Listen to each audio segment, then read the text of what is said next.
Bismillahirrahmanirrahim. Alhamdulillah wa syukurillah wa na'udzubillah wa la hawla wa la quwwata illa billah. Amma wa la hawla wa la quwwata illa billahil aliyyil azim. Wa qala Allah ta'ala rabbi shrah li sadri wa yassir li amri wa hlul 'uqdatam min lisani yafqahu qawli. Hadratul kiram para ulama, para khatib, para kiai, para sedaya jamaah sholawat nariyah baik yang ada di Bojonegoro maupun di daerah lain, wabil khusus Hadratul Kiram Habib Marhan yang saya muliakan. Pertama-tama marilah kita mengucap puji syukur kepada Allah Subhanahu wa taala yang mana pada malam hari ini kita sedaya saged bermuajah, kita sedaya saged bertemu dan bermuajah baik yang di Bojonegoro sini maupun di daerah lain. Alhamdulillah, ini merupakan nikmat dari Allah Subhanahu wa taala. Kedua kalinya sholawat salam mudah-mudahan terutama dengan kita Nabiullah Muhammad sallallahu alaihi wasallam. Bi qaulina Allahumma shalli ala sayyidina Muhammad wa ala ali sayyidina Muhammad. Bi barakah sholawat, mudah-mudahan kita semua senantiasa mendapatkan syafaat di yaumil qiyamah. Amin ya rabbal alamin. Para habaib, para kiai, dan semua jemaah sholawat nariyah yang berbahagia. Syukur alhamdulillah kita diberikan kesempatan oleh Allah bahwa perkumpulan kita pada malam hari ini itu adalah perkumpulan atau pertemuan ataupun jamiah yang sangat dahsyat dan sangat istimewa. Karena pada malam hari ini kita ada di suatu majelis yang mana majelis ini kita bersama-sama membaca sholawat kepada Rasulullah SAW. Dan insya Allah suatu majelis atau suatu tempat atau suatu perkumpulan yang mana perkumpulan ini kita bersama-sama memanjatkan sholawat kepada Rasulullah SAW, itu adalah suatu majelis yang sangat dimuliakan oleh Allah Subhanahu wa taala. Karena insya Allah jamiah ini, jamaah kita ini adalah warisan dari para salafus saleh dulu, para salafus saleh. Insya Allah kalau kita pada malam hari ini kita mengistiqomahkan jamiah sholawat ini, insya Allah itu adalah kita meneruskan warisan dari para salafus saleh dulu. Para salafus di antara adalah kita meneruskan apa yang diajarkan oleh panjenenganipun Mbah Yai Hasyim Asy'ari, panjenenganipun Mbah Yai Bisri Samsuri, panjenenganipun Mbah Yai Wahab Hasbullah. Fa insyaallah itu yang pertama. Dan insyaallah jamiah kita itu adalah jamiah yang sangat mulia. Dan yang kedua, kalau kita pada malam hari ini dan insyaallah kita selalu mengistiqomahkan pembacaan sholawat nariyah ini secara berjamaah, itu adalah merupakan benteng kita terhadap anak-anak kita nantinya, supaya anak-anak kita nantinya pada akidah ahli sunnah wal jamaah. Itu. Selanjutnya kita yakin kalau kita membaca sholawat, insya Allah kita tujuan kita utama adalah mendapatkan syafaat dari Rasulullah SAW. Ya, kita yakin sebagaimana yang ada manaqib diterangkan di Sahih Bukhari. Diceritakan di situ bahwa pada hari kiamat nanti, bahwa semua umatnya Rasulullah Shallallahu Alaihi Wasallam, sedaya umatipun Kanjeng Nabi niku sampun dipun padosi sedaya kali Rasulullah, sampun dievakuasi sedaya kali Rasulullah, sedaya saged mlebet swarganipun Allah Subhanahu wa taala. Namun ada satu umatipun Kanjeng Nabi, ada satu umatipun Rasulullah ingkang mempunyai nasib yang kurang baik. Ada yang tertinggal, satu orang ada di bawah sendiri di neraka. Akhirnya itu diceritakan di manaqib niku, waktu semua umat Rasulullah niku sampun sedaya dipun evakuasi dening Kanjeng Nabi Muhammad sallallahu alaihi wasallam, sampun dipun lebetaken dhateng swarga. Banjur akhiripun malaikat dawuh dhateng Rasulullah, "Ya Muhammad, semua umatmu sudah masuk surga." Akhirnya apa jawab dari Rasulullah sallallahu alaihi wasallam? Akhirnya jawab Rasulullah, suatu kebahagiaan bagi saya kata Rasulullah kalau umatku sudah masuk surga semua. Akhirnya pun Rasulullah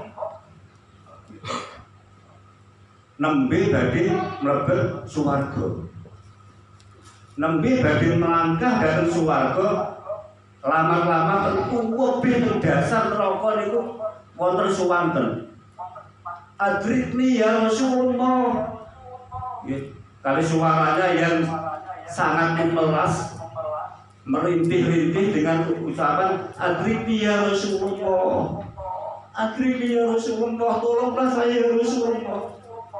Akhirnya pun Kanjeng Nabi madosi, kok ada satu suara yang manggil-manggil datang Kanjeng Nabi Muhammad sallallahu alaihi wasallam. Akhirnya pun Kanjeng Nabi mboten siyos mlebetaken swarga, padosi malih teng dasaripun neraka. Ternyata akhirnya pun setelah dipun padosi kali Kanjeng Nabi, sampai diceritakan teng mriku jubahipun Kanjeng Nabi niku sampai berkelibat-kelibat keraton apa keraton kenging panasin neraka. Akhirnya pun dipendhet kali Kanjeng Nabi, ternyata apa? Ada segumpal darah yang sudah gosong, segumpal daging yang sudah gosong. Akhirnya pun dipun pendhet dening Rasulullah, dipun dongaaken oleh Rasulullah. Akhirnya pun daging ingkang segumpal daging ingkang gosong karena terbakar di dasar neraka niku wau, akhirnya pun dientasaken kali Kanjeng Nabi, didongaaken dhateng Kanjeng Nabi. Akhirnya pun dados menungso malih. Akhirnya pun ditangkleti kali Kanjeng Nabi, apa dosa sehingga kamu tertinggal di dasar neraka? Akhirnya dijawab oleh panjenengan langkung mangertosi napa perbuatan kula rumiyin. Ternyata apa? Ternyata itu adalah umat Rasulullah, tetapi dia tidak pantas disebut oleh umat, tidak pantas disebut sebagai umatnya Rasulullah karena perbuatannya itu tidak mencerminkan apa sebagai ajaran-ajaran Rasulullah Shallallahu Alaihi Wasallam.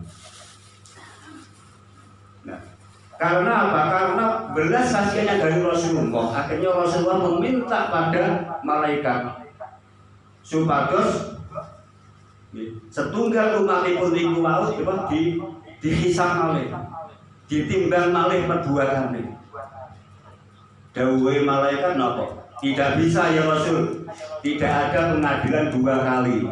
Niku dawuhe malaikat. Itu sudah diadili yang pertama itu amalnya tidak memungkinkan dia bisa masuk surga. Akhirnya pun setelah samantunipun malaikat ngotot boten saged iku wau, ada suara di atas. Iki menika dawuh Allah Subhanahu wa taala. Allah Subhanahu wa taala tidak senang kemauan dari kekasihnya ini menika pagi-pagi dari Rasulullah SAW diprotes kali malaikat. Akhirnya malaikat itu ditegur oleh Allah Subhanahu wa taala. Samantunipun malaikat itu ditegur oleh Gusti Allah, akhirnya dilakukan hisab ulang. Dilakukan hisab ulang datang setunggal umatipun Kanjeng Nabi niku wau. Samantunipun dipun hisab ulang, ternyata apa? Memang amal perbuatannya itu tidak ada baiknya sama sekali. Tidak ada baiknya sama sekali. Dan amal jeleknya itu lebih mendominasi, lebih banyak dibanding amal. Akhirnya pun nopo, samantunipun menika Kanjeng Nabi ngedalaken kertas, karena gambarannya kayak itu kertas, teman-teman. Ditaruh di atas amal saya ini.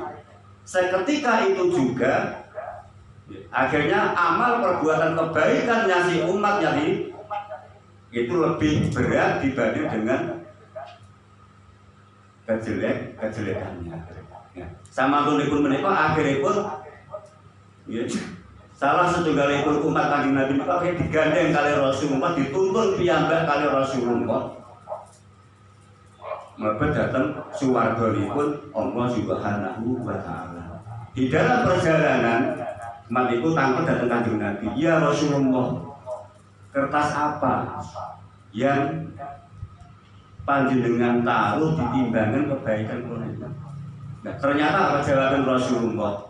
"Ya umati, dulu waktu kamu hidup ada sekali kamu mengucapkan sholawat terhadapku, membaca sholat terhadapku dengan menangis, dengan rasa kerinduan terhadapku. Itulah yang menyebabkan aku memberikan syafaat terhadapmu."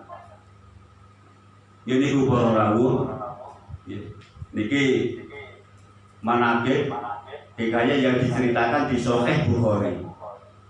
Bahwa ternyata satu sholawat yang dipanjatkan pada Rasulullah Shallallahu Alaihi Wasallam dengan kecintaan kita yang penuh terhadap Rasulullah, dengan kerinduan yang penuh kita terhadap Rasulullah, walaupun hanya sekali, itu tercatat bisa menyebabkan kita mendapatkan syafaat dari Rasulullah Shallallahu Alaihi Wasallam. Bila menikah para bapak, para ibu, khususipun jamaah ingkang wonten dhateng Bojonegoro mriki teng Lampung niki. Monggo kita mengistiqomahkan jamiyah sholawat nariyah menika. Jamiyah menika senes gadharipun kula. Jamiyah menika bukan miliknya Habib Markan atau habaib-habaib yang lain, tapi jamiyah menika milik kita semua. Jamiyah ini marilah kita gunakan untuk kita memuji Rasulullah Shallallahu Alaihi Wasallam. Kita gunakan kita untuk bersolawat kepada Rasulullah Shallallahu Alaihi Wasallam. Sehingga dengan kita yang remen solawat datang Kanjeng Nabi, mudah-mudahan Rasulullah memberikan syafaatnya dumateng kita sedaya. Tidak hanya syafaat nanti di akhirat, tetapi syafaat di dunia ini. Pak, insya Allah. Karena apa? Karena syafaatnya Rasulullah itu tidak hanya di akhirat nantinya, tetapi juga di dunia ini. Banyak riwayat-riwayat yang menceritakan ada orang yang banyak kesulitan, akhirnya karena sholawat akhirnya ditolong oleh Rasulullah. Diceritakan di situ ada satu saudagar yang bangkrut. Saudagar yang bangkrut akhirnya apa? Karena dia bangkrutnya itu membaca sholawat karena dia akan dihukum karena mempunyai banyak hutang dia tidak membayar, akhirnya dihukum. Akhirnya kok piyambake mau sholawat sebanyak-banyak nang Rasulullah. Akhirnya nopo? Akhirnya ditolong oleh Rasulullah. Kata kedadosan kalau kita ada dalam kesulitan kita berbanyak sholawat pada Rasulullah. Fa insyaallah dengan kita bersolawat kepada Rasulullah, insyaallah kesulitan kita akan dimudahkan oleh Allah Subhanahu wa Ta'ala. Mengatakan seperti mudah-mudahan apa yang seperti ini bisa memotivasi kita, sakit memotivasi kita pun ngantos karena nopo sekarang itu banyak faham-faham, bahkan ada yang sekarang yang membid'ahkan sholawat dan sebagainya. Kita pun ngantos terpengaruh utawa katut kali faham-faham ingkang mekaten menika. Kraton kita mengikuti salafus saleh, para ulama dulu, kiai rumiyin khususipun Mbah Yai Hasyim Asy'ari. Itu adalah Mbah Yai Hasyim Asy'ari niki remen damel jamaah sholawat mekaten menika. Pak insyaallah dengan kita sering membaca sholawat, insyaallah anak cucu kita nantinya tetap selamat dan sama seperti kita mengikuti akidah ahli sunnah wal jamaah. Di mekaten kirang langkungipun kula nyuwun atur berpangapunten, kula akhiri wallahu muwaffiq ila aqwamit thoriq. Wassalamualaikum warahmatullahi wabarakatuh.